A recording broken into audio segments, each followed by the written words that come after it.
verdade neste culto, aonde opere, Senhor Jesus, aonde o Senhor continue falando aos nossos corações, aonde nós sejamos cada vez mais preenchidos desse renovo, dessa capacitação que vem do Senhor, ó Pai, e que aonde há só no Senhor há esperança, há amor, há renovo para as nossas forças, ó Pai. Em nome de Jesus eu te engrandeço e te louvo na beleza da sua santidade. Amém.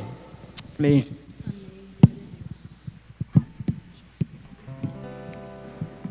Boa noite, igreja, a paz de Cristo. Vamos nos colocar de pé para louvar ao Senhor.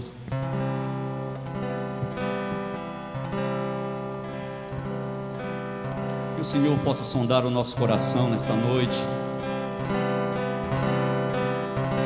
que possa acalmar o nosso coração, acalmar a tempestade que aflige o mundo.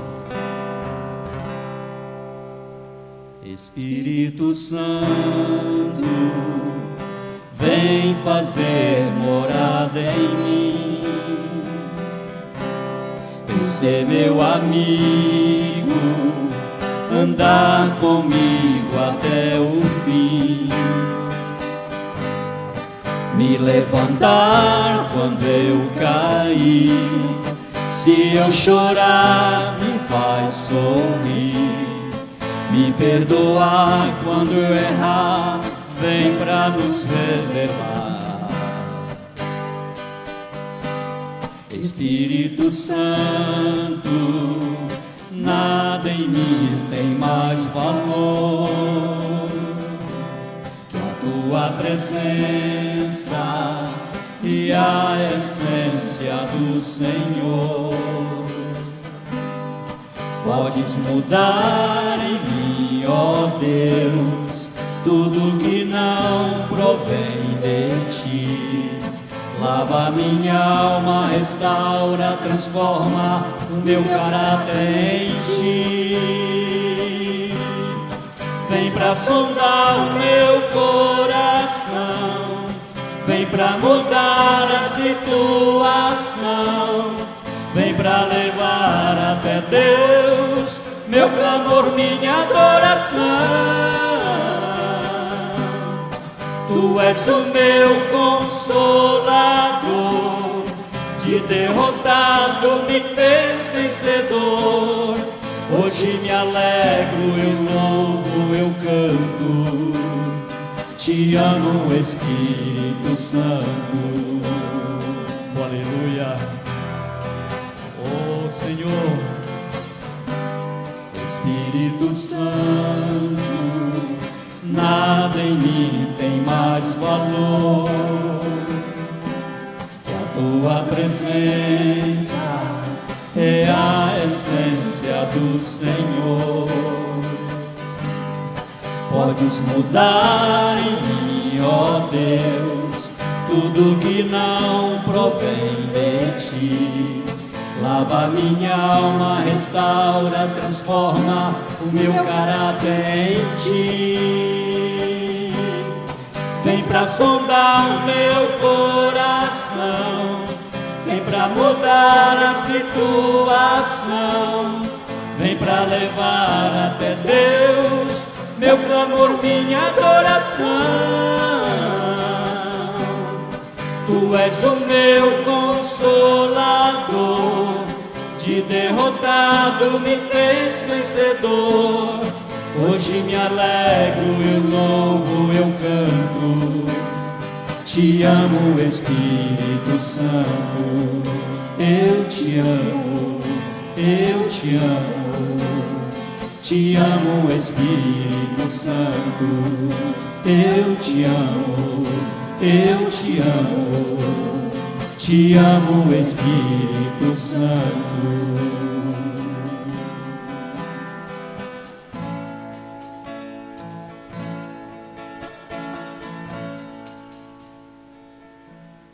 Não quero interromper o teu silêncio, ó Pai, mas é só orando que eu encontro paz.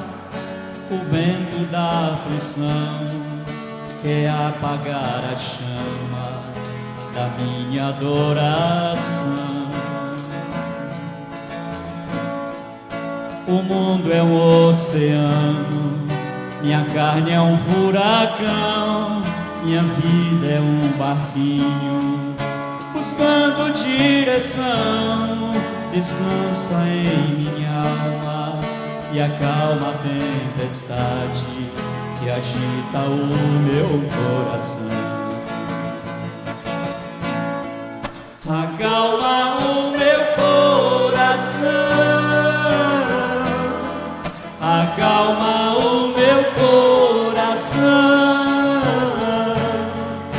O vento está soprando, mas é te adorando que venço o mar da aflição. Acalma o meu coração, acalma o meu coração. Só venço esse mundo se for em tua presença. Acalma o meu coração.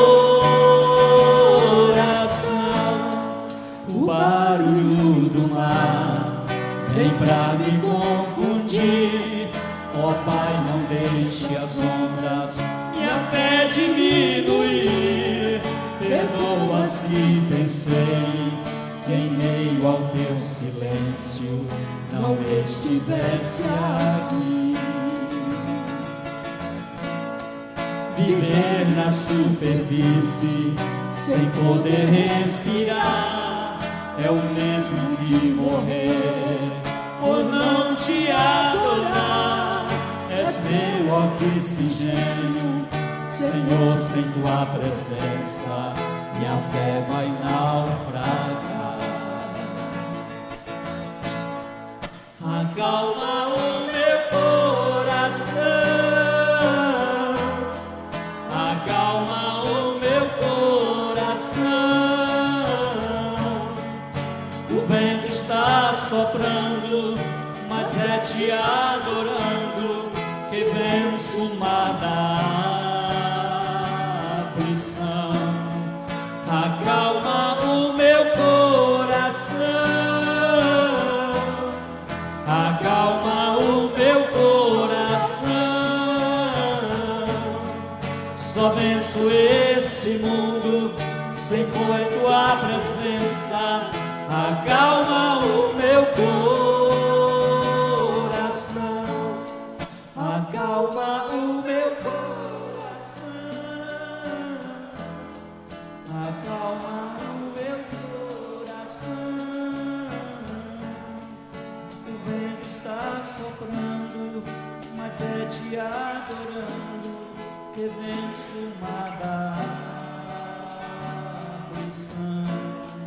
Acalma o meu coração, acalma o meu coração. Só venço este mundo se for em tua presença. Acalma o meu coração.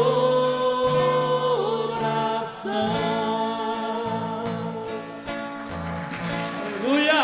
Glória a Deus!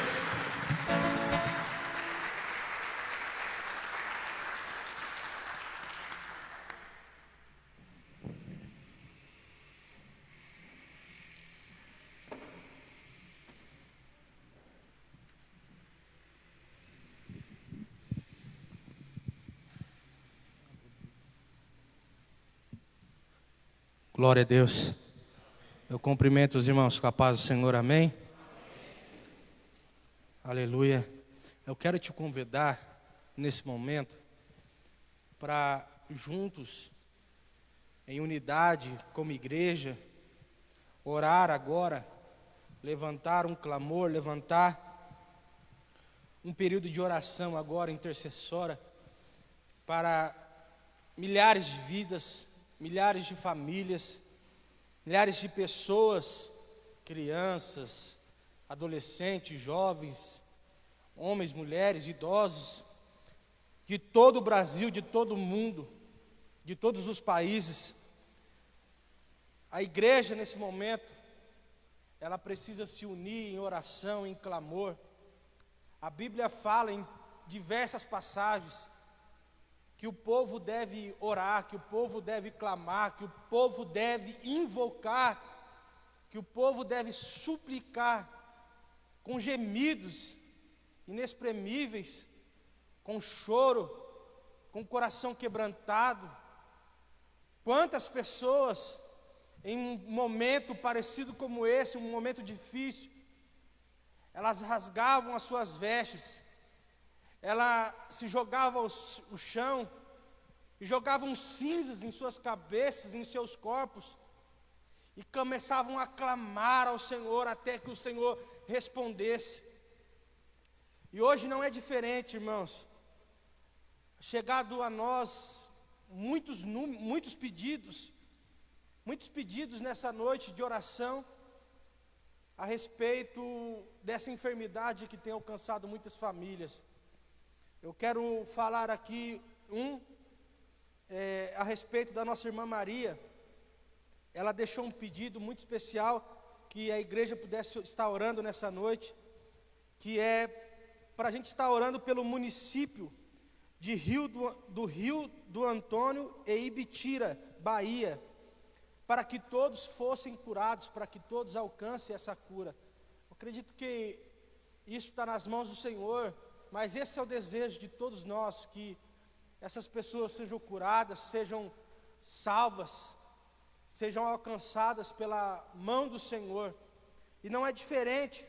Eu acredito que muitos aqui nessa noite têm parentes, pessoas conhecidas, que estão talvez enfermas, que atestaram esta enfermidade, amigos. Creio que todos aqui nessa noite têm alguma pessoa que ou conhece que está enferma, ou que já morreu, e que alguma família está de luto. Eu mesmo tive 2 perdas, uma da minha avó e uma do meu tio, e eu acredito que você conhece muitas pessoas que estão necessitadas de oração.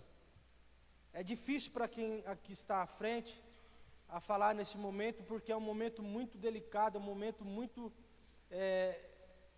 assim que dói o coração, porque nós sabemos que são vidas, são perdas, que pessoas queridas que nós não vamos ver mais, não vai voltar mais.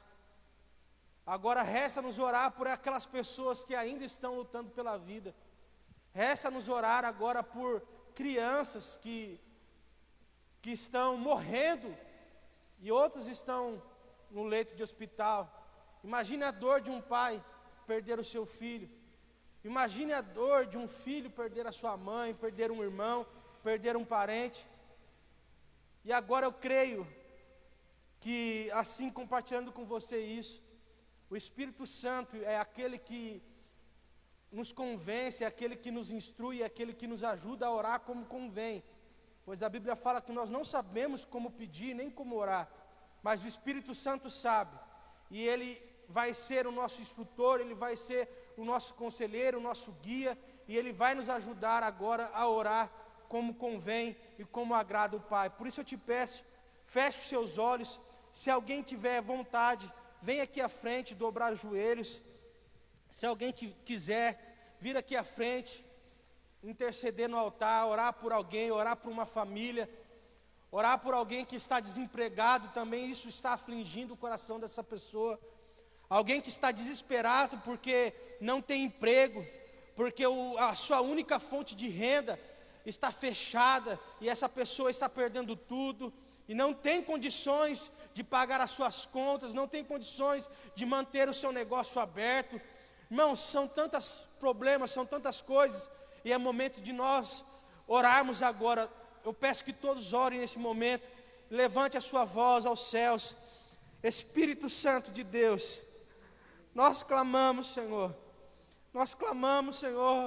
por uma intervenção divina do Senhor. Nós clamamos, Senhor, para que o Senhor venha nos alcançar com as suas misericórdias, com a sua graça, Senhor, com o seu poder, com o seu amor, com a sua justiça. Senhor, eu oro, Senhor, por essas pessoas que estão enfermas, por essas pessoas, ó Pai, que estão agora, Senhor, numa sala lotada, num leito de hospital, Senhor, em uma UTI entre a vida e a morte. Pessoas, ó Deus, que estão, Senhor, dependendo de um aparelho respiratório, porque elas não conseguem respirar. Senhor, eu também oro, Senhor, pelos médicos, pelos enfermeiros, Senhor, pela equipe de hospital, Senhor, que está cuidando dessas pessoas e que também estão aflitas, Senhor, estão em linha de frente, Senhor, em nome de Jesus. Pai, eu venho pedir as suas misericórdias, Senhor, pelos familiares, ó Pai, dessas pessoas que estão aflitos, angustiados, Senhor, desesperados, porque alguém da sua família, Senhor, está no hospital e elas não podem entrar, elas não podem ver, elas não podem, Senhor, nem sequer olhar para essa pessoa, ó Pai, porque ela está isolada, Senhor, e ela não pode entrar nem só para ver essa pessoa. Pai, em nome de Jesus, eu peço a sua misericórdia, a sua mão, Senhor, a sua graça, o seu amor, a sua intervenção nessa noite, para que o Senhor venha curar, ó Deus, para que o Senhor venha salvar, para que o Senhor venha operar milagres, Senhor, para que o Senhor venha pôr as suas mãos sobre essas pessoas, sobre os médicos, sobre os enfermeiros, sobre os líderes, sobre os coordenadores, sobre os prefeitos, sobre, Senhor, os governadores, sobre os presidentes, sobre essas autoridades, ó Deus, que estão à frente, Senhor, responsáveis, ó Deus, de trabalhar para cuidar dessas questões tão necessárias, Senhor, para os nossos entes queridos, para a humanidade, para essas pessoas, em nome de Jesus. Pai, eu oro, Senhor, que o Senhor venha estender a sua mão santa sobre o Brasil, sobre os países, sobre o mundo, Senhor, e que o Senhor venha olhar com graça e misericórdia para as nações, que o Senhor venha curar nessa noite muitas vidas, que o Senhor venha tirar, Senhor, do leito de morte, Senhor, e venha trazer para a vida, Senhor, em nome de Jesus, que o Senhor venha prover o sustento para as pessoas que estão desesperadas agora, Senhor, para as pessoas que estão desempregadas e que não têm condições de pagar sequer uma luz, uma água, Senhor, sequer condições, ó Deus, de comprar uma cesta básica, Senhor, para dar o alimento para a sua família. Eu também te peço as misericórdias do Senhor, que o Senhor venha trazer a provisão sobre o Brasil, sobre os países, sobre as nações, e que nenhum alimento venha faltar para as famílias, para os lares. Que o Senhor coloque nos nossos corações um coração generoso, para que nós possamos compartilhar aquilo que temos com as pessoas que não têm, para que nós possamos estender as mãos, Senhor, para muitas vidas e famílias, Senhor, que estão em necessidades. Que em nome de Jesus, ó Pai, nós possamos contar milagres, Senhor, ainda essa noite, Senhor, que o Senhor venha trazer a provisão para o teu povo, pois o Senhor é o Rei dos Reis e Senhor dos Senhores, e nós entregamos tudo em tuas mãos, em nome de Jesus, nós te agradecemos. Amém e amém. Louvado seja o Senhor.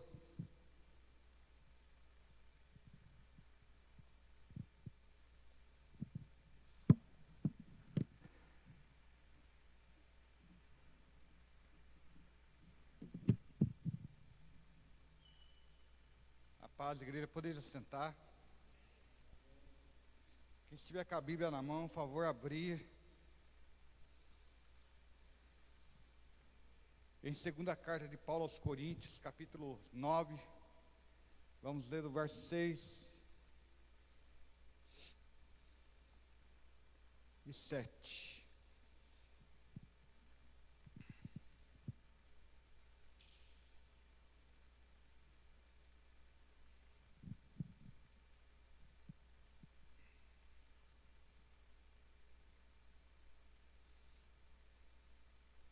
Segunda carta de Paulo aos Coríntios, capítulo 9, versos 6 e 7. Amém? Diz assim a palavra do Senhor: e isto afirmo, aquele que semeia pouco, pouco também colherá. E o que semeia com fartura, também colherá com fartura. Cada um contribui segundo tiver proposto no coração, não com tristeza ou por necessidade, porque Deus ama quem dá com alegria. Deus ama quem dá com alegria. Você está alegre de estar na presença de Deus hoje? Você está disposto a estar hoje diante de Deus ofertando tudo que você tem para Ele? O teu coração, o teu louvor e a tua oferta. Você viu que ele falou que aquele que semeia pouco, falou assim, poxa pastor, é tão pouquinho, a minha semente é tão pequenininha, mas é essa semente, quando ela cai na boa terra, ela cresce e dá muitos frutos. Que você tenha essa alegria de estar contribuindo para a casa do Senhor. Que eu sei que isso aqui que você está doando hoje, Deus retribuirá com grande fartura e prosperidade na sua casa, amém? Vamos orar, gente? Abaixe sua cabeça. Papai, obrigado, Senhor, pela alegria de estar na sua casa. Sabemos que haverá dias que estaremos fechados novamente, mas que o seu povo continue, meu Pai, germinando, meu Pai, esse fruto, essa semente, meu Pai, de estar contribuindo para a tua casa, Senhor, para a tua obra, porque sabemos, meu Pai, que somos nós, os cooperadores dessa grandiosa, meu Pai, bênção que está, meu Pai, dentro da tua casa. A sua casa só está aberta, meu Pai, primeiramente pelo poder do Espírito Santo manifesta em nós, e segundo, pela tua força que nos faz, Senhor, gerar, meu Pai, o fruto da terra, para que possamos estar contribuindo com esta obra, meu Pai, sendo no pregar, no propagar do teu evangelho, seja, meu Pai, nas obras sociais, da cesta básica, Senhor, e seja nesse momento de ofertar, Senhor. Nós somos um povo que estamos alegres por esse momento, meu Pai, e sabemos que a tua poderosa mão e a sua boa mão até aqui nos tem ajudado. Assim oramos no nome santo de Jesus. Amém e amém. Irmãos, esqueceu não?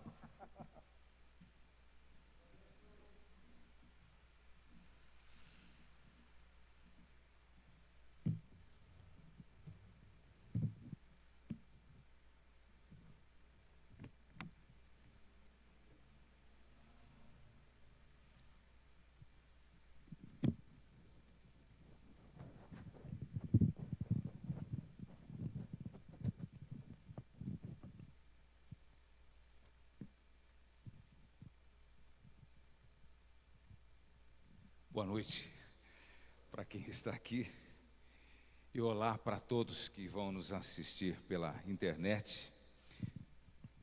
Graça e paz da parte do Senhor Jesus Cristo. Vamos aproveitar bem esse final de semana, porque a partir de segunda nós não vamos ter mais nada presencial aqui pelas próximas 2 semanas, né? Mas aqui estamos até domingo, se assim o Senhor me permitir. Eu sempre peço a Deus, quando a gente vai pregar, que Ele nos dê a palavra, o texto, o versículo. E o versículo bíblico de hoje é 2 Timóteo capítulo 4, versículo 17. Estas mensagens que eu tenho pregado, algumas delas, têm sido na carta de Paulo, 2 Timóteo 4, 17, porque estou lendo as cartas de Paulo nas últimas semanas, lendo, aliás, o Novo Testamento, e já aqui terminando as cartas de Paulo para entrar nas cartas gerais. E fui tocado por este versículo de 2 Timóteo capítulo 4, versículo 17, que diz assim: mas o Senhor esteve ao meu lado e me revestiu de forças, para que através de mim a pregação fosse plenamente cumprida e todos os gentios a ouvissem. Eu destaco, me revestiu de forças. Mensagem sobre renovação. Como nós precisamos, né, de renovação. Nós sempre estamos precisando de renovação. E essa mensagem, ela partiu de uma necessidade minha. Eu cheguei a Deus há 2 dias atrás, estava muito cansado, sentindo dores no corpo, sentindo fraqueza física, um certo desgaste. Eu falei: Senhor, renova meu corpo, minha alma, meu espírito, renova as minhas forças, minha saúde, meu vigor, todos os sentidos, meu vigor espiritual também. Não que eu estivesse fraco espiritualmente, mas eu queria mais. E a Bíblia diz que o Senhor faz as obras dele de madrugada. E hoje de manhã eu era um novo homem, renovado físico, emocional, espiritual, de maneira maravilhosa. Lembrei da oração que eu fiz, mas lembrei também de que há muitos que oram por mim. Deus, Ele levanta pessoas específicas para orar por pessoas específicas. Ele até coloca no nosso coração o pedido. Às vezes no meio da madrugada, às vezes de manhã, às vezes à tarde, não importa o horário. Muitas vezes Deus especificamente tocou você e a mim e disse: ore por tal pessoa, por isso. Ela está passando por isso, ela precisa de oração agora. E aquela oração que fizemos produziu um grande livramento naquela vida, e depois a pessoa deu testemunho, tanto a que recebeu o milagre, o livramento, a bênção, como aquele que orou também. E o apóstolo Paulo pedia muitas orações para as pessoas, porque ele pagou muito caro para fazer seu ministério. Algumas pessoas, como aqui a Bíblia fala aqui de Demas, ele diz aqui no versículo 9, versículo 10 do capítulo 4 de 2 Timóteo, capítulo 4, versículo 10, porque Demas, tendo amado o presente século, me abandonou e se foi para Tessalônica. Então esse Demas, que abandonou a Paulo, abandonou a fé cristã, abandonou o ministério e foi para o mundo, ao contrário do apóstolo Paulo, ele não percebeu ou não teve instrução sobre quanto custaria ser cristão. Sempre que um cristão se converte, alguém se converte a Cristo Jesus, alguém da igreja precisa encontrar esse novo convertido e dizer: olha, você se converteu, maravilha, tudo extraordinário, mas eu preciso mostrar para você o caminho que você vai andar agora. Preciso mostrar a você as agruras que você vai passar e tudo que você vai ter que enfrentar. Até então, agora você era do mundo, andava com a multidão, fazia o que queria, mas a partir de hoje você é de Cristo, você vai contra a multidão agora e você vai pagar muito caro por isso. Porque se nós não falarmos isto, a pessoa vai pensar que são flores o caminho inteiro, e lá na frente ela vai se decepcionar, vai se desviar, vai se esfriar e vai morrer espiritualmente. É melhor que ela saiba logo de cara tudo que a espera, como Deus fez com Paulo. Tu és um vaso escolhido, porém tu saberás o quanto importa sofrer pelo meu nome. No meio dessa vida cristã, dessa carreira, dessa corrida, nós precisamos de renovação. Esse tema é muito importante na Bíblia, ele aparece muitas vezes, aparece por volta de mais de 30 vezes, a palavra renova, renovação, renovados, renovará, renovar, renovarão e seus correlatos. Então, muito mais no Antigo Testamento do que no Novo Testamento. E ao fazer uma pesquisa desses versículos aqui, eu percebi uma diferença entre o Antigo e o Novo. No Antigo Testamento, o povo estava sempre pedindo que Deus operasse algo a favor deles e por eles.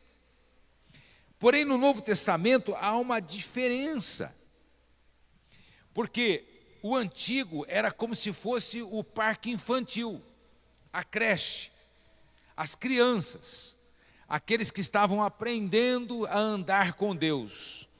Quando passamos para o Novo Testamento, nós temos os adultos. Diz que a Bíblia fala de os experimentados, dos aperfeiçoados. E nesse sentido, quem é adulto não é mais aquele que está dizendo faça por mim, mas o adulto diz eu farei por você.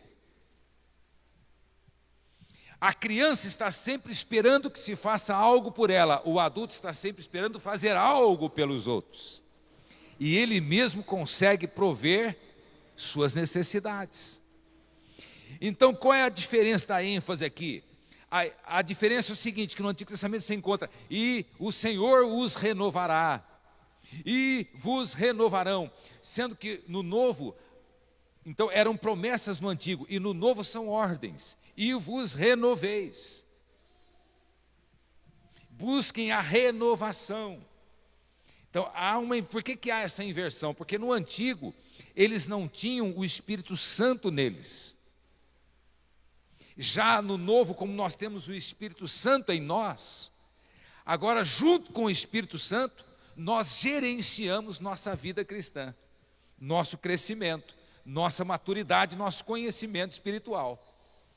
E aí então, tanto Deus age em nós, como nós agimos em Deus, e produzimos através das graças cristãs, algo forte dentro de nós, em conjunto com Deus, uma busca nossa por Ele e uma ação dEle em nós. Essa sinergia de forças entre eu faço para ter mais de Deus e Deus faz para ser mais em nós. E nesse texto bíblico aqui, Paulo estava preso em Roma. Não era uma prisão cheia, era uma prisão onde ele estava atado com correntes pelos braços e pelas pernas, e ele disse que a sua fé e o evangelho não estavam presos. Ele era preso, mas o evangelho não. Então ele dizia, eu não sou prisioneiro do imperador, não sou prisioneiro do império, eu sou prisioneiro de Cristo. E sendo prisioneiro de Cristo, ele estava sempre pregando o evangelho. Depois ele dá o testemunho dizendo, olha, eu preguei para toda a guarda do império, toda a guarda pretoriana, preguei para todos eles. Porque o evangelho não está acorrentado. Porém, nesse ponto da sua vida aqui, ele se sentiu abandonado. Aí ele começa a dizer, olha, Demas, tendo amado o presente século, me abandonou, versículo 9. Foi para Tessalônica. Crescente foi para a Galácia. Tito foi para a Dalmácia. Somente Lucas está comigo. Glória a Deus, sempre tem alguém presente. E Lucas deveria estar mesmo, porque ele era um médico. Segundo se nos diz a tradição, ele era um doutor. Então ele cuidava da saúde de Paulo. Que maravilhoso, Deus não nos deixa completamente abandonados. Nesse sentimento de abandono, ele pede que encontrem Marcos, versículo 11, e traga Marcos, porque ele é útil. Ele mandou Tíquico para Éfeso, estava preocupado com a obra, mandou Tíquico lá para pastorear Éfeso. Versículo 13, ele pede que se traga para ele, quando eles vierem, a capa, que deixou em Troade, na casa de Carpo. Traga também os livros, especialmente os pergaminhos. No 14, ele de novo abre o coração e diz, Alexandre o ferreiro, ou o latoeiro, me causou muitos males. Além de tudo que ele passou e sofreu, ele também sofreu males das pessoas. E ele diz assim, o Senhor dará a retribuição de acordo com o que ele fez. Tome cuidado com ele também você, porque resistiu fortemente às nossas palavras. Depois, no 16, de novo, ele diz, olha, na minha primeira defesa, ninguém foi a meu favor. E de novo aqui, todos me abandonaram. Irmãos, o sentimento de abandono, irmãs, é muito ruim, muito difícil. Normalmente esse sentimento de abandono atinge alguém que passou por um divórcio, atinge alguém que passou por uma perda de uma pessoa pela morte, atinge a vida de uma pessoa que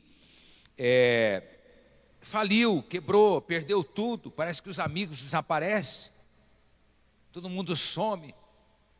Alguém que está numa idade já avançada, não tem mais ninguém, está morando sozinho, sentimento de abandono. Paulo estava assim, talvez como nenhum outro momento ele estivesse.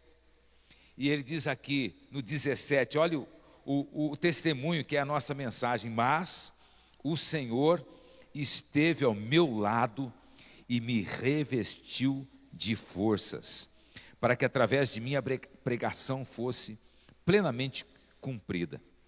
E fui libertado da boca do leão. E ele diz então no 18: o Senhor me livrará também de toda obra maligna, aleluia, e me levará salvo para o seu reino celestial. A ele glória para todos sempre, amém.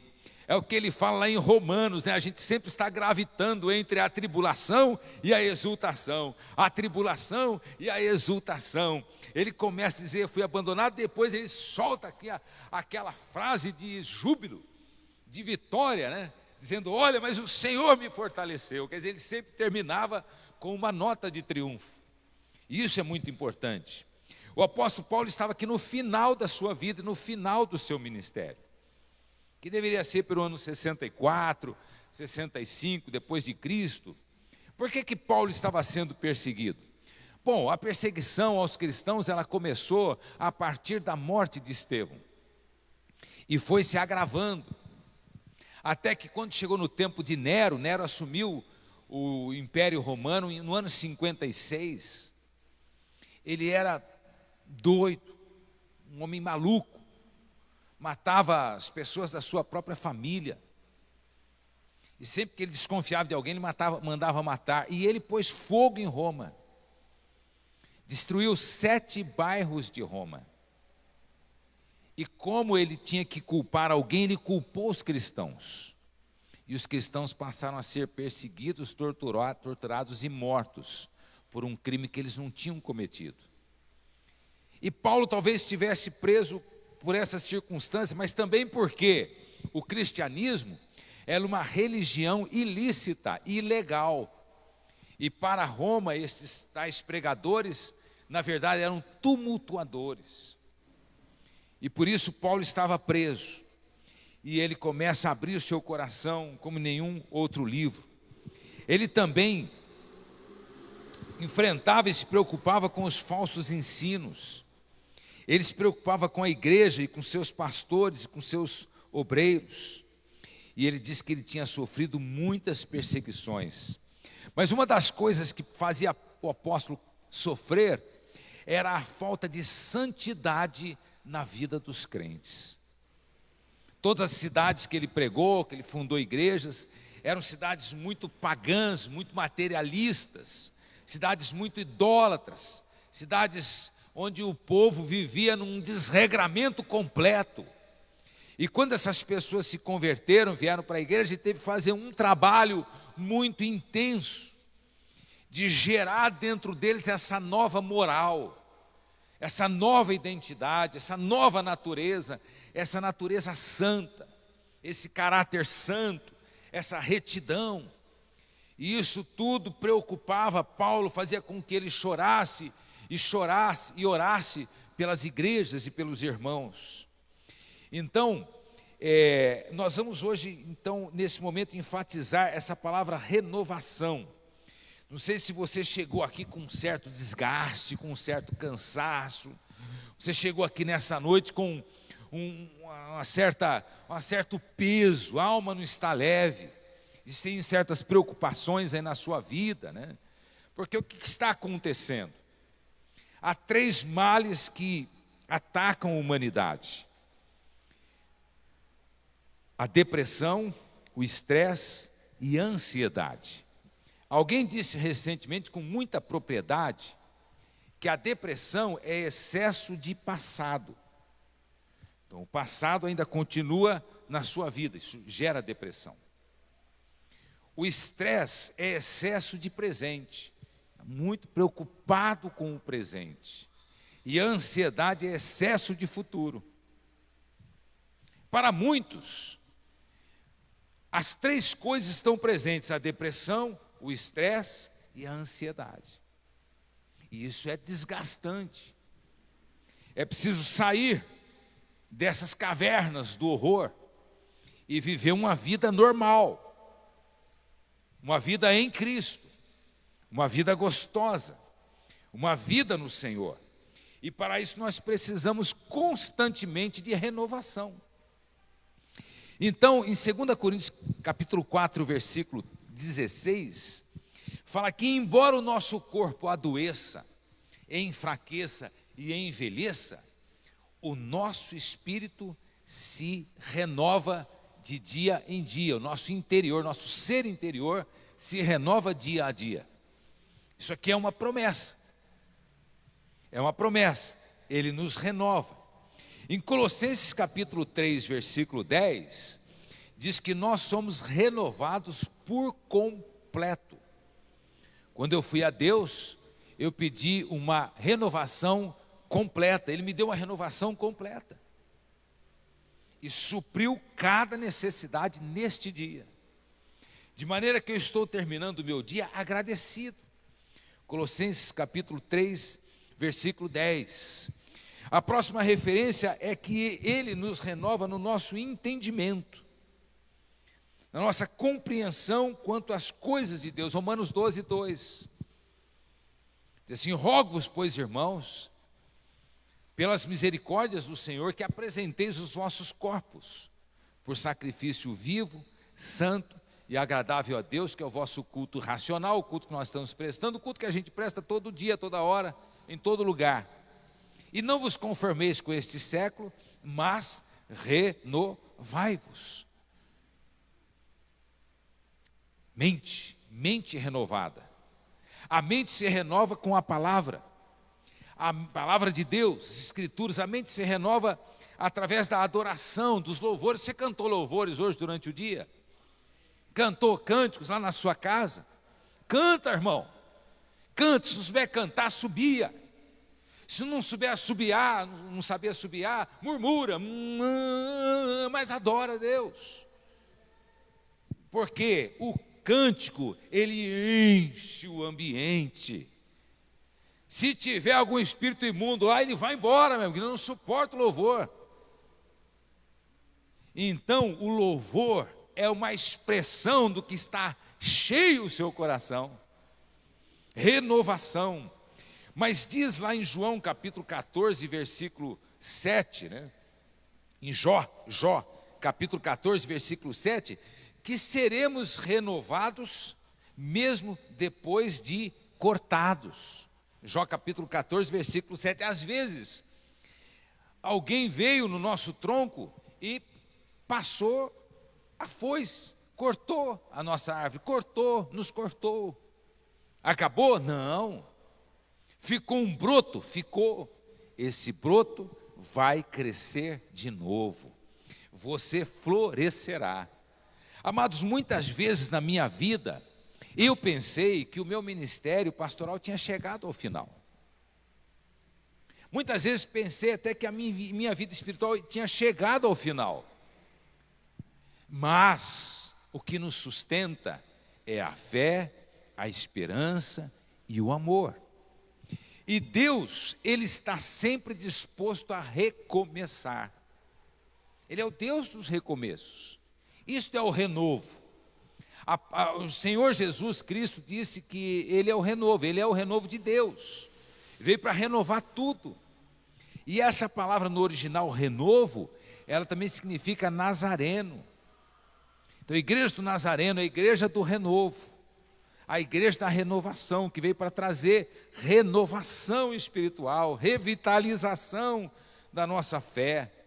Também em Isaías capítulo 40, versículo 31, é dito que Ele renovará as nossas forças. Este trecho aqui precisa ser lido. Isaías 40, 31 é o máximo desses versículos que lemos sobre renovação. E diz aqui o seguinte, 40, 31, olha que magnífico. Mas os que esperam no Senhor renovam as suas forças, aleluia. Sobem com asas como águias, correm e não se cansam, caminham e não se fatigam. Bendita a esperança. Ele diz: esperam no Senhor. Quando você entende que você chegou ao fim, você espera no Senhor, porque Ele vai te levantar, vai te encher, vai te usar e vai te ajudar a continuar. Também Ele renova a face da terra. Salmo 104, 30 diz: renovas a face da terra. O homem, desde que o homem caiu, ele tem dilapidado a Terra, o planeta, os minérios, ele tem cavado, desgastado, desbastado. E veja a capacidade da Terra de se renovar. Porque Deus faz isso. Talvez florestas não existiriam mais. Talvez todos os animais já estariam extintos. As aves, os peixes já teriam acabado, se Deus não enviasse essa renovação sobre o planeta, impedindo a sua falência completa. Que Deus maravilhoso! Se Ele renova a terra, Ele não renovaria a nossa vida? Também em Jó capítulo 29, versículo 20, fala-nos da honra renovada. Às vezes alguém pode atingir o nosso nome, a nossa honra, o nosso ministério. Aí Deus chega para nós e fala: olha, entrega a sua honra, o seu nome, o seu ministério para mim. Na hora que nós entregamos tudo, Ele fala: agora você não se preocupa com mais nada. Sua honra é minha, seu nome é meu, seu ministério é meu, tudo que você tem é meu. Se preocupe em ouvir a minha voz. E Jó foi um homem que teve a sua honra atingida, por causa daquilo que ele passou. Foi necessário que Deus renovasse e trouxesse de volta a honra que Jó tinha antes de toda aquela aflição. Em Isaías 4, versículo 2, fala do renovo que é Cristo. Isaías capítulo 53, versículo 2, fala desse renovo que subiu da terra, né? Jesus Cristo, né? Ele veio e finalmente se colocou entre nós. E em 2 Crônicas, capítulo 15, versículo 8, fala da renovação do altar. Às vezes o nosso altar, que é a nossa vida, nosso coração, o nosso altar, ele pode estar tendo algumas coisas estranhas lá no nosso altar. Pode ter fogo estranho ali, algum pecado, alguma carnalidade, algum desvio, algumas coisas ocultas. Aí o que o Senhor fala? Que nós apresentemos nosso altar ao Senhor. E Ele vem e limpa o altar. Ele queima a oferta no altar que somos nós, através do seu Espírito Santo. E depois Ele renova o altar da nossa vida. Nós precisamos de renovação. A palavra paciência, macrotomia, é o que nós precisamos para estes dias, irmãos. Nós precisamos da renovação, mas nós precisamos da paciência até que a renovação chegue. E depois que a renovação acontece, nós precisamos de paciência para manter essa renovação. O que é paciência? Paciência é alguém, um espírito dentro de nós, o espírito nosso, que nunca se irrita, nunca se enjoa, nunca se cansa, nunca se desespera, nunca perde sua fé. Não considera ninguém irremediavelmente perdido. Quando tudo isso não está mais presente, nós precisamos de renovação. A paciência é um fruto do Espírito. Quando não há esse fruto do Espírito, que é a paciência, a gente começa a ficar cansado, enjoado, desesperado e falido na fé, fraco na fé. Mas quando a paciência está em nós, a gente vai prevalecendo. Então aqui nós temos promessas de Deus. A primeira promessa está naquele versículo que eu li, Isaías 40, versículo 31, que diz: os que esperam no Senhor renovarão as suas forças. Você precisa esperar no Senhor. A Bíblia diz lá no Salmo 37, espera, pois, pelo Senhor, anima-te. É esse ânimo que vem de Deus, não é coisa nossa, vem de Deus. Um ânimo para você continuar, mesmo quando tudo parece que desabou. Você se levanta dos escombros e diz: Deus está presente. Ele faz a diferença. Ele é capaz de me levantar do monte de escombros. Ele é capaz de me erguer desse monte de lixo. Porque a Bíblia diz que Ele traz o aflito necessitado do monturo, ele levanta. O que é o monturo? É um monte de entulho. Ele nos levanta. Então, aqueles que esperam no Senhor renovam as suas forças. Diz também em Jó capítulo 14, versículo 7, conforme eu já li também, que mesmo que nós tenhamos sido cortados, o broto renovará. E também sobre a renovação da nossa honra. Agora, para terminar, então, nós temos em Efésios capítulo 4, versículo 23, uma palavra de Deus. Porque de tudo isso, o principal é, se você tem o renovo de Deus na sua vida espiritual. E para isso nós vamos ler Efésios capítulo 4, versículo 23. É a nossa última referência. Diz aqui a palavra de Deus, Efésios 4, 23. A se deixar renovar no espírito do entendimento de vocês. A se deixar renovar no espírito do entendimento de vocês. O que acontece muitas vezes quando nós estamos numa situação difícil é que a gente procura respostas. A gente quer entender por completo tudo que está acontecendo. Às vezes nós conseguimos entender parte, às vezes nós conseguimos entender tudo. É esse entendimento aqui que ele fala que nós precisamos ter, um entendimento, um discernimento sobre o hoje. Talvez o que passou, você não passou, você não vai se preocupar mais com o que passou. O que virá, virá, está no futuro.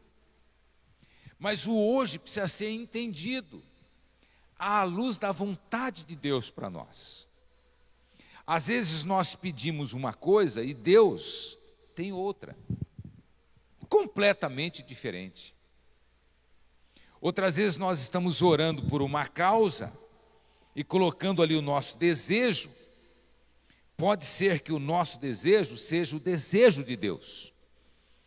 Porém, em todos os momentos Deus fala: olha, eu sei que pensamentos tenho a vosso respeito. O Senhor falando, pensamentos de paz e não de mal, para vos dar o fim que desejais. Por outro lado, ele diz: olha, os meus caminhos são mais altos do que os vossos, e os meus pensamentos, diz o Senhor, mais elevados do que os seus. Então sempre nós estamos nos submetendo, as nossas orações aos planos perfeitos de Deus. É aquilo que Jesus fez: olha, Pai, eu quero que o Senhor passe esse cálice de mim, mas que não seja a minha vontade, mas a sua vontade. Jesus rasgou o coração, expôs o que ele queria, pediu o que ele pediu, mas ao final ele submeteu ao Pai. E ele diz em outro lugar: porque eu sempre faço a sua vontade e falo apenas o que ouço o Senhor me falar. Irmãos, esse tempo é um tempo difícil, que alguns estão um tanto amedrontados, o cinto está ficando mais apertado, o cerco está mais arrochado, e algumas vezes nós temos colocado uma interrogação: o que será? O que será? A palavra de Deus diz: o que tem que vir, virá, e não tardará. Nós temos um Deus nos céus, e nós temos um Deus em nós, o Deus em nós. Não é um Deus, mas é o Deus. Ele é o único Deus. E sempre que você sentir-se apertado, você se recolha e pede forças a Deus. Os problemas não serão todos resolvidos, mas eles devem ser todos enfrentados. E enfrentados com uma força que não é nossa, mas é uma força que vem de Deus. Se você tiver forte esta força de Deus em nós, a palavra de Deus diz que esta coragem, esta ousadia, lança fora todo medo. Aqui está a vitória do crente. Porque se o crente tiver medo, ele já perdeu a batalha. Mas se ele estiver forte e corajoso, ele ganhará a batalha. O Senhor pede que a gente enfrente esses desafios de hoje, como a gente enfrentou os outros desafios. A vida toda nós tivemos que lutar para sobreviver. A vida toda nós tivemos que correr essa corrida, que tivemos que se esforçar, e agora é um tempo de um esforço maior. E esse esforço maior, ele exige uma força maior, um poder maior, poder de combate, um poder de resistência, um poder de luta, um poder de enfrentamento. Assim são os filhos de Deus, eles não voltam atrás, eles não refugam, eles não desistem, não recuam. Mas esta força que está em nós nos leva a ir além, muito além daquilo que estamos pensando e imaginando, segundo o seu poder que opera em nós. Você está forte nessa noite? Se você não estiver, fique em pé, porque nós iremos orar, você também vai orar. Fique em pé, por favor, e nós vamos orar ao Deus dos céus. O nome dele é Deus forte, aleluia, Pai da eternidade, Príncipe da paz. Então nós vamos orar. Meu Deus amado, obrigado por esta força que está disponível, Jesus. A mesma força que esteve dentro do coração dos profetas, que profetizaram no meio do caos, da guerra, do exílio, da fome. A mesma força que esteve lá com os juízes, que tiveram que lutar com povos muito mais fortes e muito cruéis. A mesma força esteve com Moisés, o libertador, 40 anos no deserto. A mesma força esteve, ó Pai, com os apóstolos. E esta força está em Ti, que nos fortalece, nos adestra para a batalha. Senhor, que saímos daqui hoje, ó Deus, com as esperanças, as forças renovadas no corpo, na mente, na alma, no espírito, com fome e sede da Sua palavra, fome e sede de Ti, fome e sede da comunhão, fome e sede das coisas lá do alto, Pai. Senhor, leva-nos agora, Pai, em paz e segurança. O Senhor te abençoe e te guarde. E Ele faça resplandecer sobre ti, sobre nós, a luz do seu rosto. Tenha misericórdia de ti. Te dê a paz. Guarde a nossa entrada e a nossa saída, desde agora e para sempre. Amém. Deus te abençoe, em nome de Jesus.